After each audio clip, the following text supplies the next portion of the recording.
આગમોધારક પરમ પૂજ્ય આનંદ સાગર સુરેશ્વરજી મહારાજ સાહેબના સન્વયના વર્તમાન કચારીપતિ પરમ પૂજ્ય આચાર્ય દેવ શ્રી નરદેવ સાગર સુરેશ્વરજી મહારાજ સાહેબના ચરણોમાં કોટી કોટી વંદન તથા અત્રે બિરાજમાન પૂજ્ય સાધ્વીજી ભગવાન પ્રશંસનીય મહારાજ શ્રીજી મહારાજ સાહેબ ના વંદન।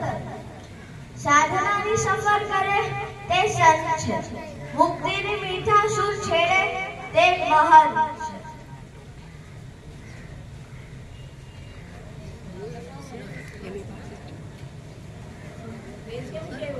ગણ્યા ગણાય નહીં, વીણ્યા વણાય નહીં, છાબડીમાં સમાય નહીં, એવા છે ગુનો ગુરુ રાજ આપના અદ્ભુત અજોડ અને ગુણાનો ભંડાર એવા પૂજ્ય સાગરજી મહારાજ સાહેબ ના ગુનાનું વાત કરવામાં મારી જીભ સમર્થ નથી, પર મારો અહોભાગ્ય છે કે તેમના જીવનના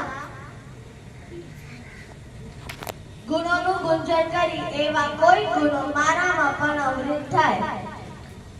માતા પિતાનું સંસ્કારનું સિંચન, નાનપણથી દીક્ષાની ઈચ્છા, બાલ દીક્ષા વિરોધ, મોટા ભાઈની સાથે દીક્ષા બાલ વિરોધના કારણે ઘરમાં 2 વર્ષ પછી દીક્ષા, 9 મહિનામાં ગુરુકાલ ધર્મ, રાત્રે સ્વપ્નમાં ગુરુજીનો આગમન, સરસ્વતી માતાની આરાધના, જ્ઞાનની ઉપાસના કરી આગમ આપણા સુધી પહોંચાડી। બોલો સાગરજી મહારાજ સાહેબની જય।